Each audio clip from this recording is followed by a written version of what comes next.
All right, it's time to talk with our featured guest, Dr. Jeff Buske. Jeff, how's it going? Great. Good to see you. Thanks for having me on. Looking forward to it today. Awesome, man. If you don't mind me asking, where are you located right now? So I'm in Granbury, Texas, which is a little bit west and south of Fort Worth. So about Okay. 30 minutes west and south of Fort Worth. We live on a little lake out here. It's just a nice little piece of heaven, man. Nice, man. So, can you kick things off by walking us through your journey from where you started in dentistry to where you are today? It's been a long journey. It's good because I've been practicing 27 years.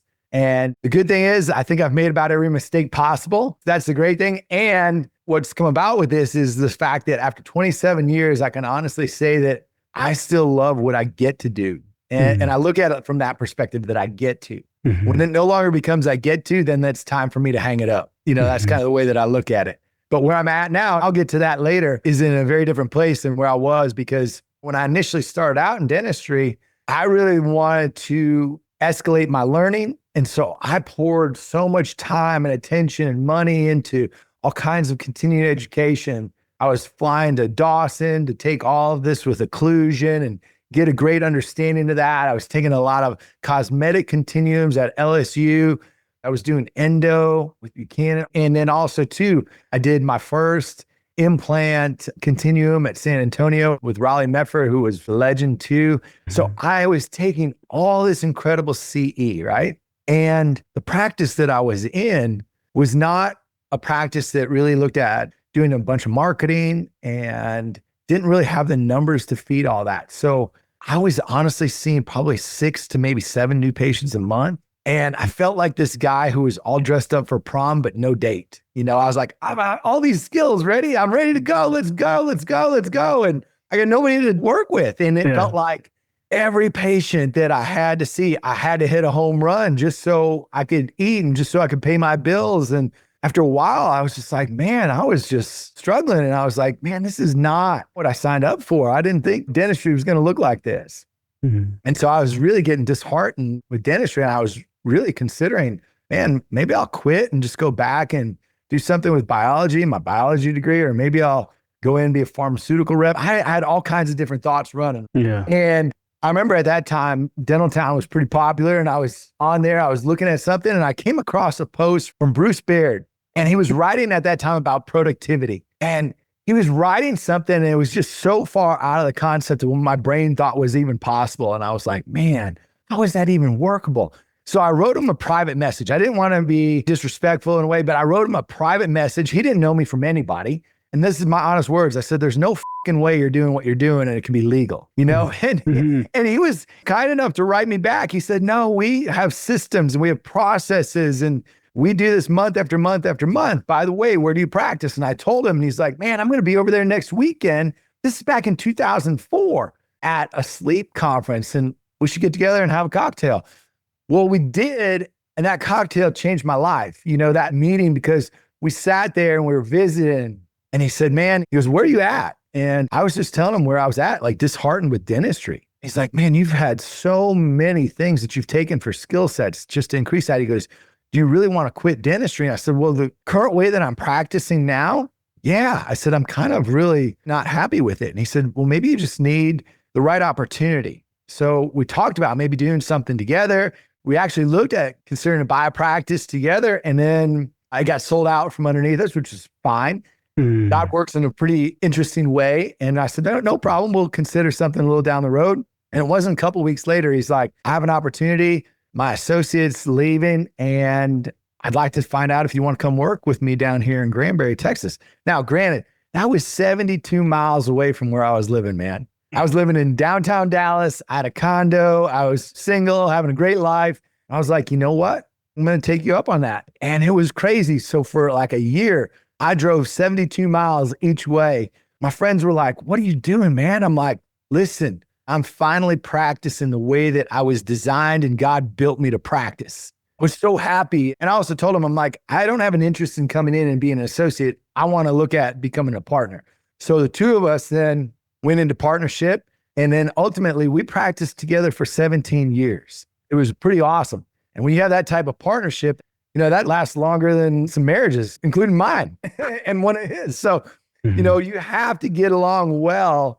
But that was a big transition inside of my world, inside of dentistry. And along the way, 2013, I was really just kicking around the idea of, man, I really think we should open up something like a satellite office. And so I did halfway between kind of Dallas and Fort Worth. I opened up a scratch practice that I had built out and took out a big loan to do it. And again, I did everything wrong possible, right? Like I opened it up. I didn't own the building. Looking back at it, man, there's so many things that I would have done differently. But you know what? I'm so happy that it turned out the way it did because it invited a lot of stress into my world. And one of the things inside of dentistry is, at least in my dental training, we're never taught how to take and manage stress or how to take and manage this feeling of being overwhelmed and starting to feel like you're burnt out. Did you know that 90% of high functioning level executives, they feel burnout? And I think we fit right into that same statistic.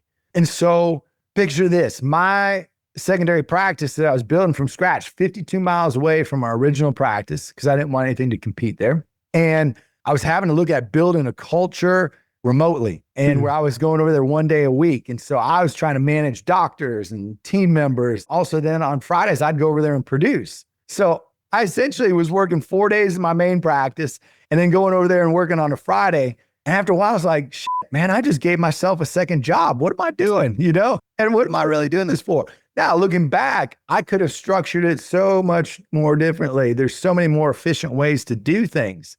But here's what came about from all of that. As I was mentioning, unfortunately, and some of you may be able to relate to this, and some of you, I hope, don't relate to this.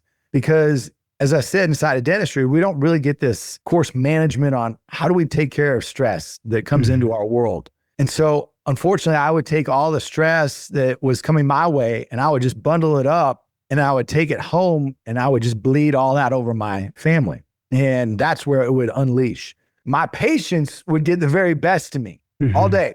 And then the people that love me the most would get the worst of me.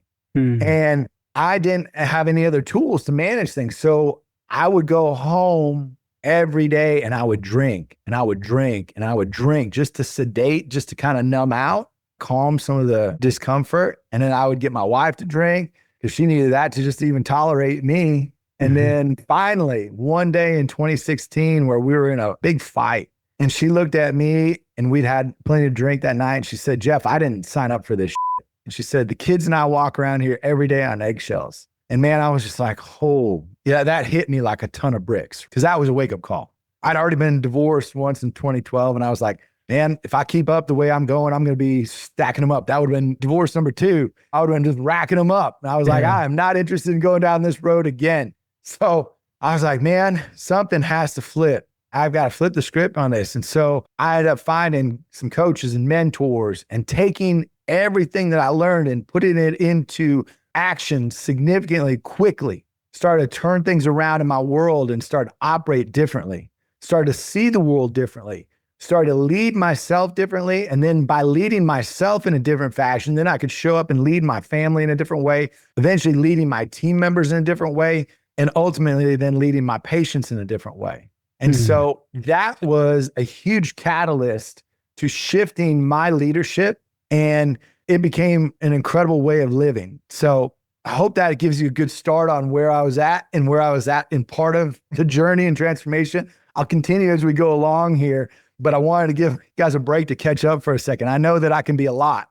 No, it's good. It's good. So if we can rewind a little bit, I know you said you took a ton of CE at the beginning. What was the goal while you were taking all this CE? Do you wanted to own your own practice at the very beginning or no? Yes, I did, or at least be a partner. And I have a very competitive nature. Like growing up, always in sports and athletics, and I just like to compete and I like to be the best, or at least pushing myself to get there.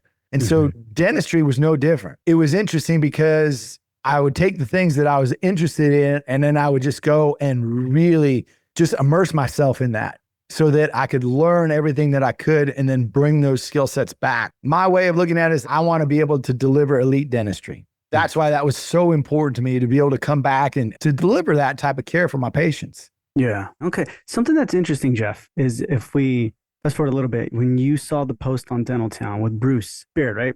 Yes. Cool guy, real cool guy. And Yeah. so you saw it, you wrote to him, but then you changed your mind once he wrote back. Like the pivoting point started right at that moment. Correct. Do you think others stay stuck and just don't believe? They're like, nah, forget it. You're just all full of it, kind of a thing. And then, if so, what do you feel is the reason for that? What was your mentality change where you're like, okay, you're open to it? I think it's a little better now than it was then, but dentistry can be a lonely place. You can feel alone and kind of like you're isolated out there on an island. And I think the way that we can help that is by having these types of conversations right now so people can get an understanding of, oh my gosh, this guy was just like me, or this guy was way worse off than where I was at. And look at what he's doing now, which is awesome. When we can just actually have open communication about it and talk about things because, look, divorce rates continue to climb. Depression continues to climb. Sedation continues to climb. Suicide continues to go up and up and up inside of our profession.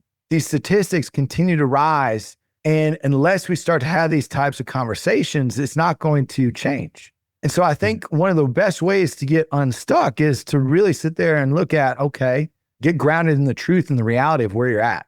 And then just ask yourself, do I like where I'm at? And if the answer is no, here's the best news of all. There's no better person on the planet to start to change that and transform that than you, because you've actually created exactly the position that you're in. Whether you want to hear it or not, you've created it either with your actions or your lack of actions. The great news is that if you don't like where you are, now that you're honest with yourself about it, now you've got a great opportunity to shift that. Does that make sense? Yeah, that makes a lot of sense. What about when it comes to, for example, let's just say we're in the middle of our startup, or maybe it's already up and running and everything like that. IT goes wrong, maybe a natural disaster, teammate leaves, right? All these things. And we're listening right now, Jeff, and we're like, did I create this? Or is it more like just stuff happening to me and I can't do this? I didn't sign up for this specific thing, this disaster after disaster happening. Yeah, that's a great question. And your wording was very perfect because you said, this keeps happening to me. Why does this keep happening to me? And I'm just going to call it out here. That wording very specifically is a very much so a victim mindset. Why is it happening to me? That means that you've acquiesced all control. You're just blowing whichever way that the wind is taking the sails on the ship without a rudder. But when you sit there and go, okay, yes, some shitty things have happened, but here's where I'm at. I know that I've got to take control and figure out how to lead this scenario. I know and I trust that God is not going to put things in front of me that I can't handle.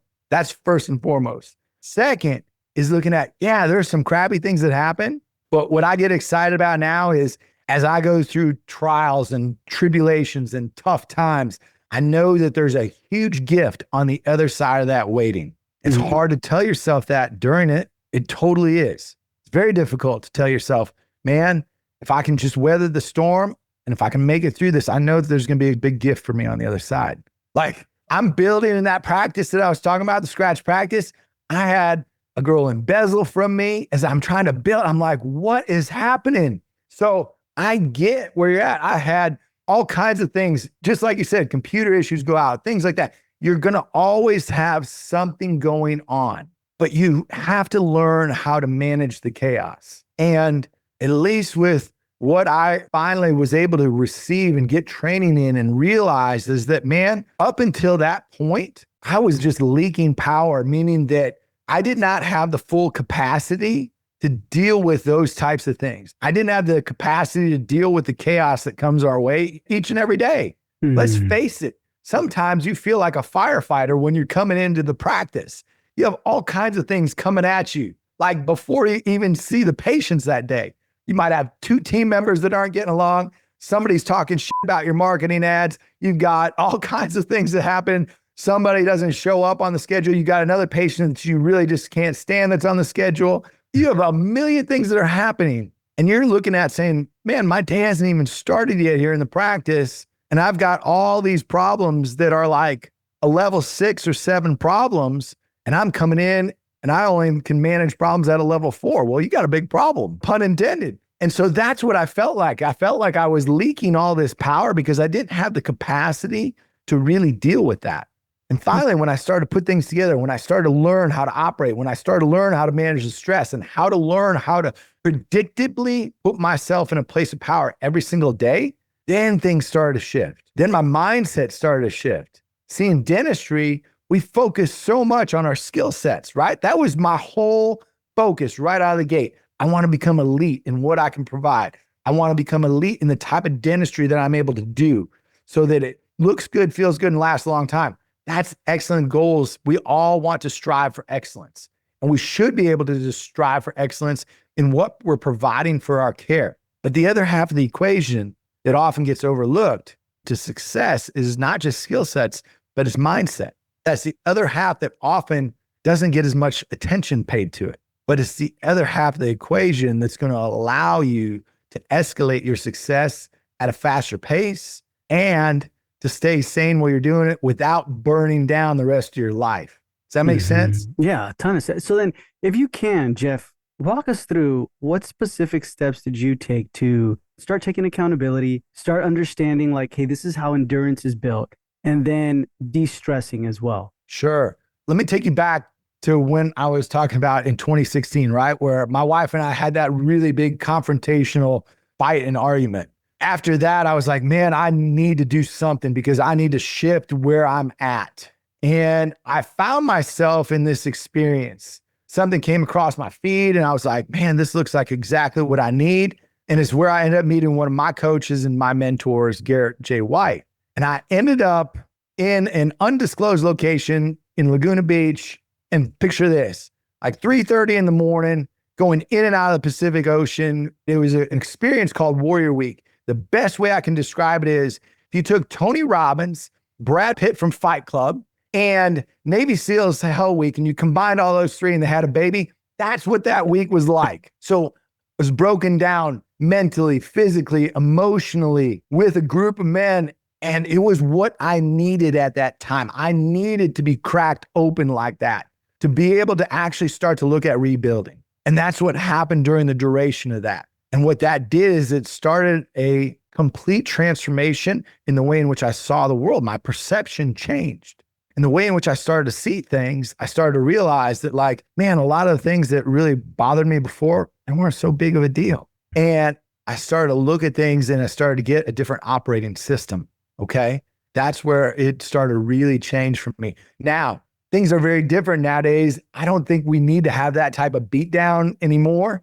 Just because the world's really tough already the way it is. I think people are beaten down enough. So I don't think that type of hardcore beatdown was necessary anymore. Whereas the tools that we work with can get a man to where I needed to get to pretty quickly. And so for me, it started to have a shift in my mentality. I had to pivot from where I was at to where I wanted to go. And that's what I had to get really clear on. Here's where I'm at today.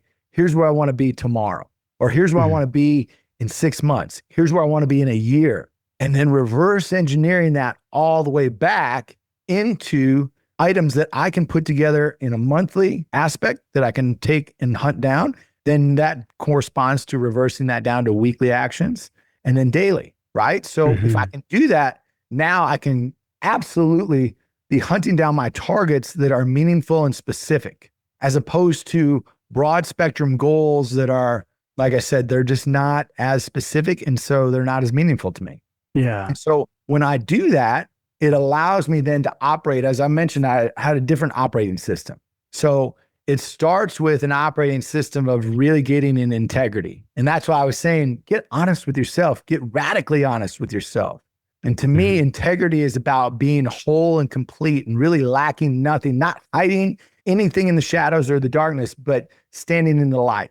And when we can do that, that's a great place to start. And now we have a place to stand on. So when we can get solid with the facts of today and where we can get solid with the truth, now we can create something that is feasible. Because if we're setting targets or what you guys might think of setting goals, if you just pick them out without getting clear on where you're at, what I hate to tell you is that's why a lot of times setting goals and targets like that just don't work, because you're basing things on fiction and fantasy. Like you might say, hey, next year, I want to have $10 million in the bank. if you don't have $1 million in the bank or don't even know how to make $1 million, the likelihood of you having the capacity to reach that is very much so zero. And so you've got to look at it like get grounded in the reality where you're at today. Now we can create something that's not based on fiction and fantasy. Now we can create it out of the reality and then find a way to backdoor that and get there. Does that make sense? Yeah. So do you think sometimes from your experience, Jeff, is it hard, the integrity part? Because I mean, as practice owners, as dentists, right, we work a lot for others. And integrity is more like, hey, who are you when you're alone? What do you do when you're alone, when nothing's happening? But we're always like, oh, our team, our family, or our patients and things like that. So then for you, what exercises would you recommend to hone in on that part of integrity, or like the rebuilding exercises or the breaking down exercises that you went through? Man, great question. First of all, if you're up to big things in this world, like most of us are in our practices and building practices or acquiring practices or working in practices, managing teams, leading yourself, if you're up to big things, you are going to find yourself at one point or another out of integrity. Integrity is about honoring your word. It's not about being your word, because you're going to break your integrity at some point in time if you're up to big things. That's just the reality.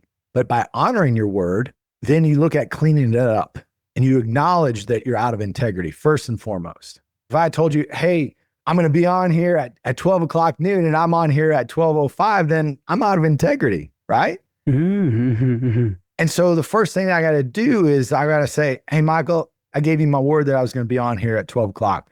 I apologize. And I want to acknowledge that I'm late, and I commit to being on time next time. So I'm recommitting to being on time. I got to clean that up so that I've got the opportunity to at least get back into integrity. Now, at the same time, there's going to be consequences for being out of integrity. Like, you're going to have maybe a different opinion of me, or let's say that was the scenario with my wife. Like I said, hey, I'm going to be home at 6 for dinner. I didn't get there until 6:15. I can clean it up and acknowledge it and recommit and everything there, but I might be eating alone. Yeah. And it might be a little cold in bed that night, so there's going to be those consequences that you got to deal with, but the opportunity to restore your word is there. And that's one of the first things is let's get back into honoring our word. And that's first and foremost. So that's one of the main foundations that we look at teaching is let's stop lying. It's not the fact that you lied a lot to other people. I don't think people really lie on purpose to other people, but a lot of times we lie to ourselves. We can't even be honest about what we want.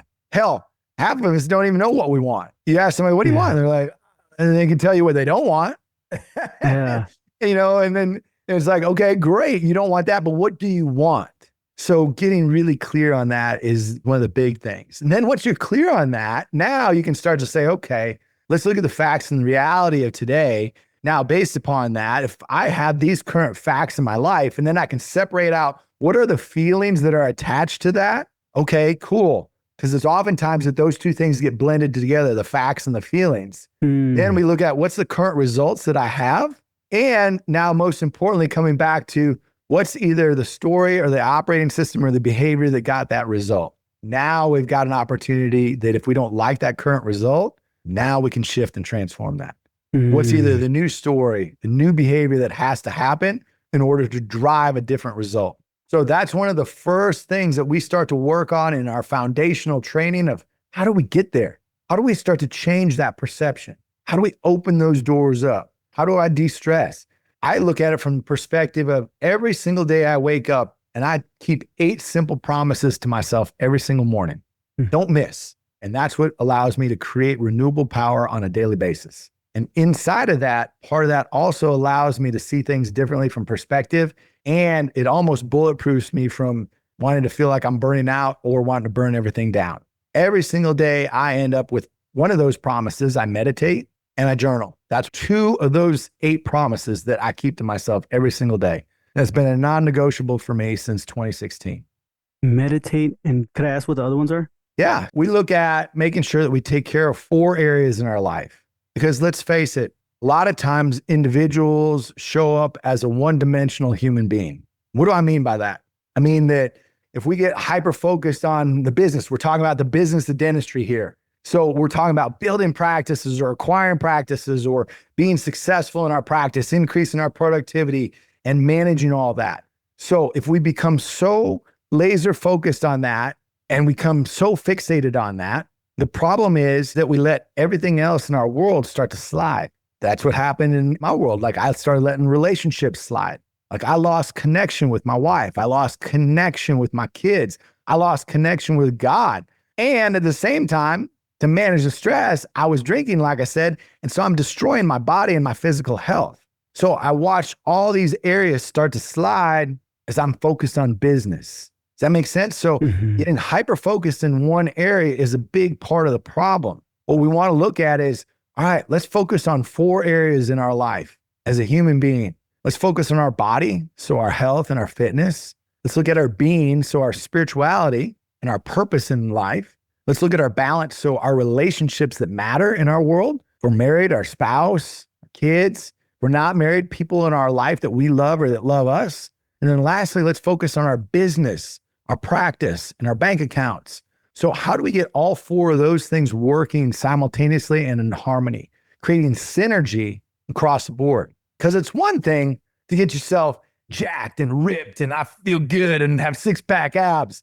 Well, the other parts of your life are just falling apart too. Or you may be so focused on your relationship, which is great, but you're sucking wind inside of your practice. And so one of the reasons I think that the guys that I end up coaching become so successful is because it's not like we're focused on one area. We're focused on all 4 of those domains. And so each one of those domains just has 2 parts. And so you asked what they were. So with body, we focus on our fitness and our fuel. So being able to have physical activity that keeps your body fit and flexible and healthy.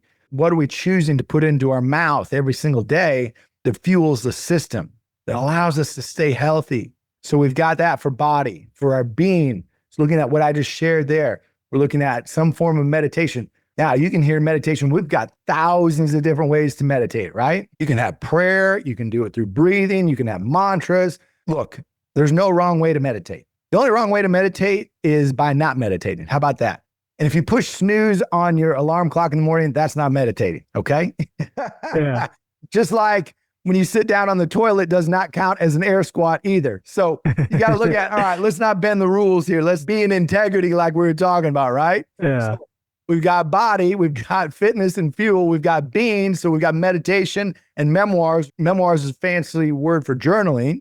Then we got to look at balance. So think of the balance in your world. If you've got a spouse and if you've got kids, if you don't have those, think of it as people 1, people 2, like relationships that are meaningful to you. So we look at creating deposits in those individuals' lives, not the same individual every single day, but what we want to do is make a positive deposit into their world. You know, I had a mentor once ask me, Jeff, hey, when you think about your relationship with your wife and with your kids, I want you to think about it like a bank account. And he asked me straight up, he's like, do you show up and do you make deposits or do you show up and make withdrawals? And man, I was like, I show up and make withdrawals all the time. And then I have this crazy thought of like, why am I so upset? Because I have all this thought process of like, this is how life should look. I have all these unmet expectations, yet I showed up and I never put anything into the bank. Yeah.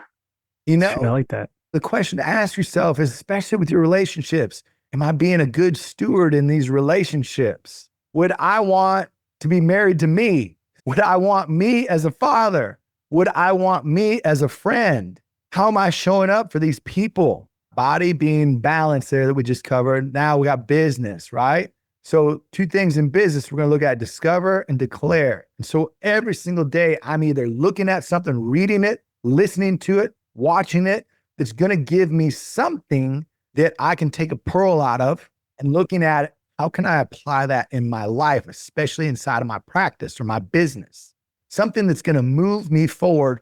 And we talked about targets. What can move me closer to hitting my target? That's what I'm reading for. That's what I'm listening for. That's what I'm watching. That's what I'm searching for. See, I read very differently. Like I don't read to try to get from front cover to the back cover as quickly as possible. I'm reading for revelation. I'm reading for a pearl. I'm reading for that little glimpse of wisdom in those pages. So it can take me maybe 6 months to take and finish a book. But by the time I'm done, man, I've gotten so many treasures out of that book. That makes sense? No, that makes a lot of sense. Then I'm going to declare that. So I'm going to share that Maybe it's sharing it with my team. Maybe it's sharing it with my spouse. Maybe it's sharing it with my colleagues.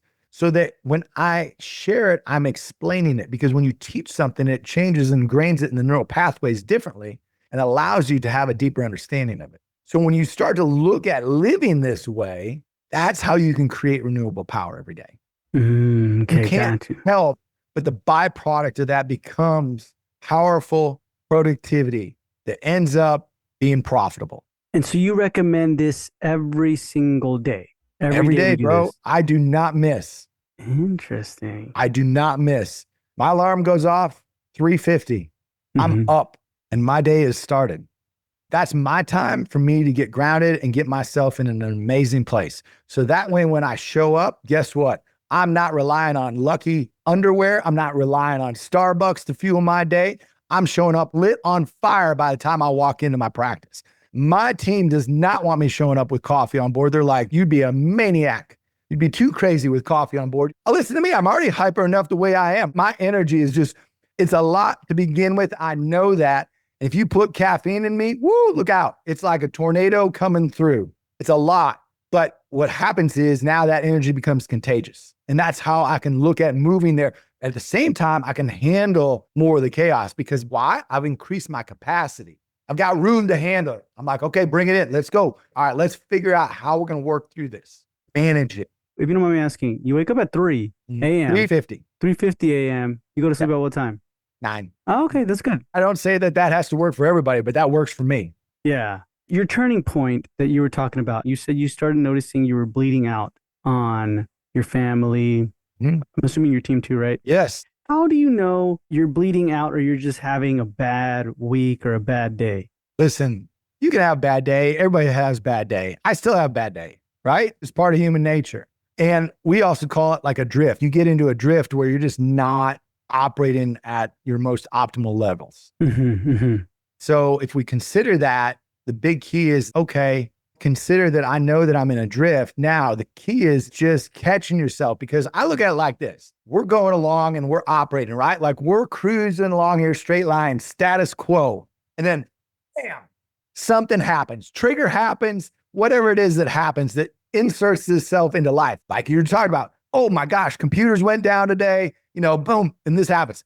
Hey, this just happened in my practice just the other day. Like the cone beam just blew up. We are out on being able to do that. So my ability then to do new patient consults for surgeries and all kinds of stuff, I'm having to push all this stuff out now. I'm having to operate in a different way. I'm having to look at saying, okay, where can I manage this and maybe come in on days that I'm not normally seeing patients to make this happen?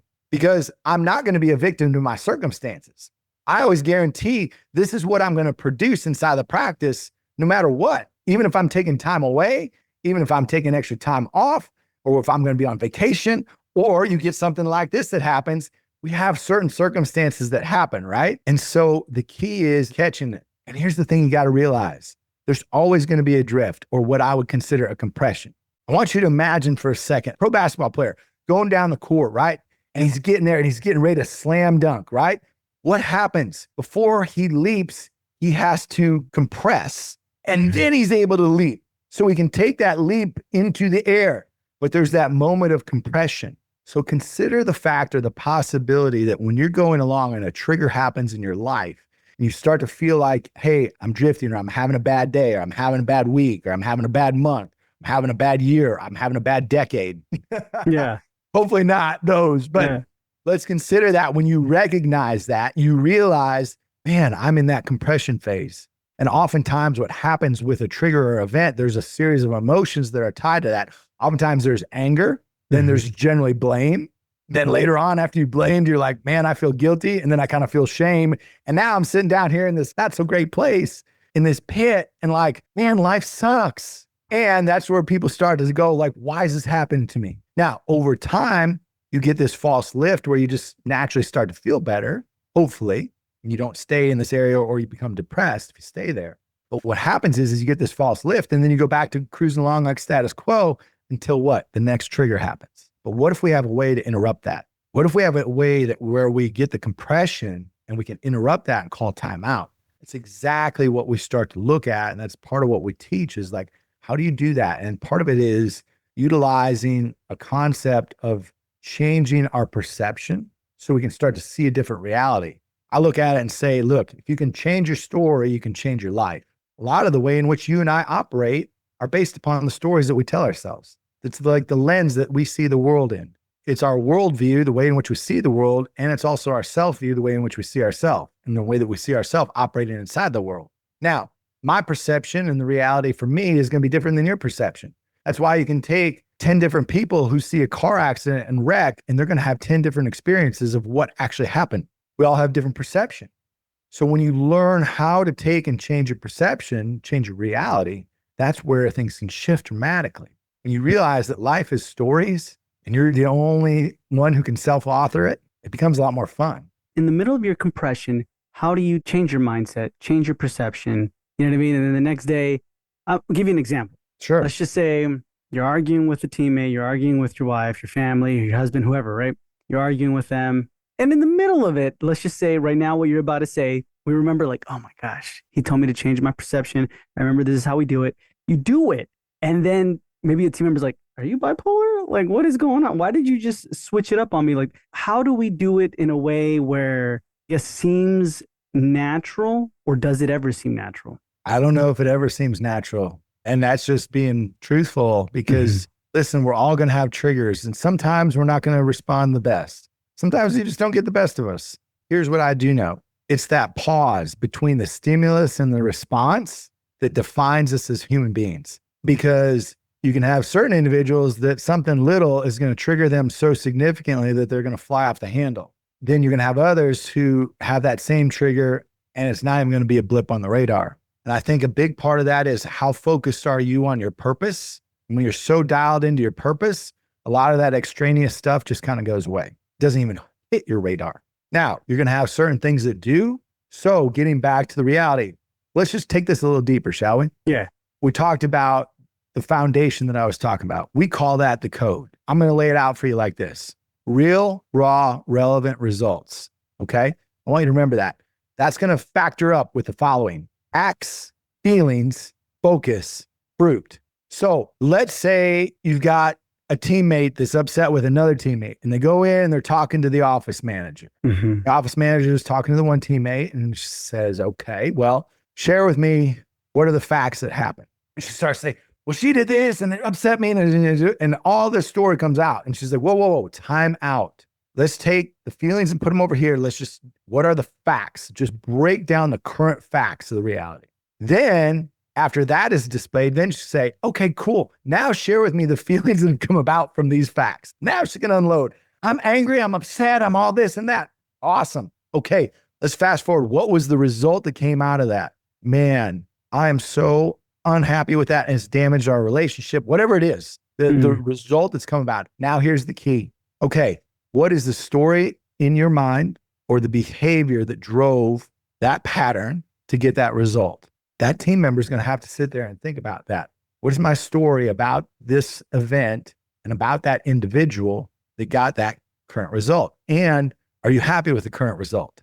Most of the time they're saying no. What result would you like to have? Man, I'd love for us to be able to be friends, and I'd love for us to be able to communicate better. And I'd love for us to be able to even have disagreements, but be able to do it respectfully. Okay, cool. That's a result that you want. If that is true and you can have that result, what would have to be true in the facts with that? Then they can break down, okay, here's what the facts are going to look like. If those facts are true, what feelings would also be true for you at that time? Man, I would feel heard. I'd feel respected. I'd feel like I was in integrity with myself. And yet at the same time, open to hearing somebody else and their point of view. Now, most importantly, what do you have to shift in your story or your behavior or your mindset now to make that a new reality? So you can start to see how our stories shape exactly our current reality. Now, all this happens in real time, very fast, right? I mean, we have to make decisions, but honestly, a lot of it is just actually slowing down and calling time out to say, okay, what do I really want here? What do I want for me? What do I want for this individual? What do I want for the two of us? And what do I want for the future? Is this making sense? Man, this is super good. So real, raw, relevant results, right? Yep. So real is looking at the facts. Raw is looking at the feelings. Yeah. Relevant is looking at the stories or the focus, and results is looking at the fruit. Gotcha. So Okay. Real, raw, relevant results, facts, feelings, focus, fruit. It's exactly how Mm. we look at breaking it down. So that's some of the foundational treatment that we start to look at with saying, okay, let's get this on lockdown. So that becomes our operating system. Now, Mhm. everything else that we teach is just like apps in your phone. But if we always come back to that as our operating system, now we're living in the truth. And here's one Mhm. thing that I know where the truth is, God is. That's what's pretty amazing to me. I think God should have had the original trademark on truth. Yeah, interesting. Okay. So then with this, let's go with that example and then say, yeah, like Debbie's doing this again. How do you approach and say, like, hey, maybe everybody's story's kind of lining up here. Debbie might be the Debbie Downer here. Possibly, yeah. Do we It approach possibly, her in maybe. the same way or? From a leadership standpoint, you've got to be able to look at managing all of these types of situations. And the truth is that everybody's got a side to their story and everybody's got their way that they're going to view things. And so when you Mhm. start to look at things routinely happening, if something in my world or something in my practice routinely comes down to an issue with one individual and we've had conversations around it, here's the other thing that I look at in conversations. I like to look at creating a powerful agreement out of that conversation. Either something's going to happen by when or whatever we're going to agree to. Now, if those agreements continue to fall short or we're not living up to our end of the bargain, then maybe it's time for Debbie to find her happy place somewhere else. Mm. Because part of that might not fit in with the team and the culture and the way things are happening. That's the reality, and that's just the human nature. Yeah. Unfortunately, sometimes people, their view of the world, unfortunately, can sometimes be very negative. Yeah. And I have no opportunity to control anybody or anybody's thoughts or the way that they're going to perceive things or the way that they're going to operate. The only thing that I truly can control in my life is this: the response to any stimulus that comes into my world. I can only control that. What is my response going to be to that?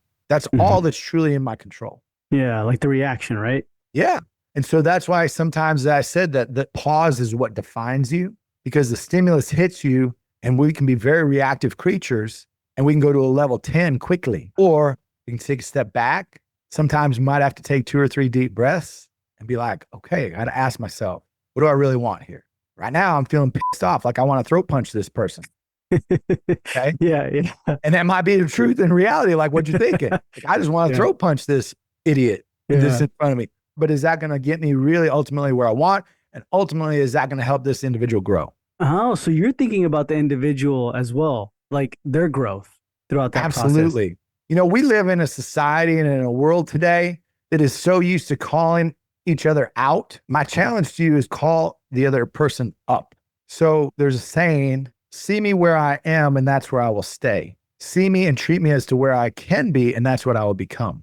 So when you see other individuals, like I look at trying to see my team members at a higher plateau than where they're currently at, I envision them there. I empower them to put them there. Now, that puts pressure on them because it causes them to rise. That can be uncomfortable, but they're going to grow. There is no perfect team. There is no perfect practice.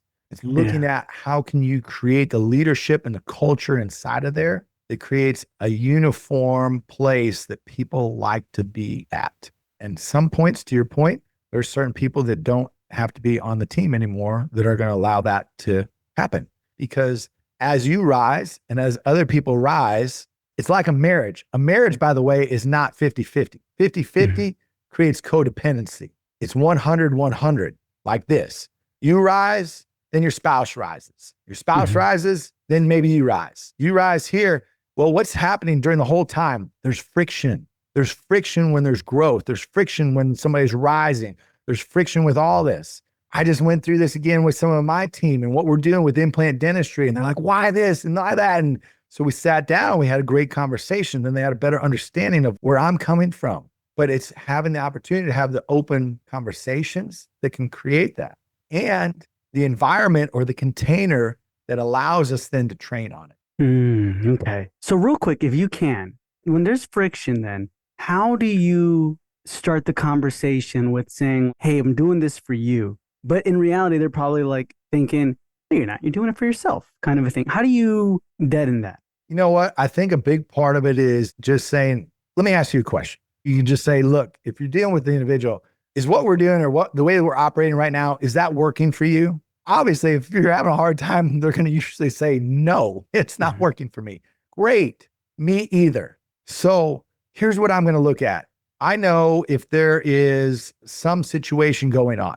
Most of the way that we have arguments is if I'm coming at you. So, Michael, if you and I are having an argument, then I'm coming at you and I'm picking you apart. You're picking me apart. And it's very personal. And that's why a lot of things feel so personal, right?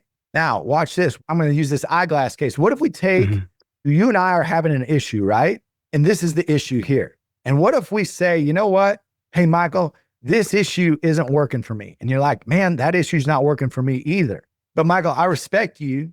I want us to solve this issue. Instead of me coming at you, why don't we have a compassionate collision? We can still collide, but let's collide about the issue as opposed to it being personal.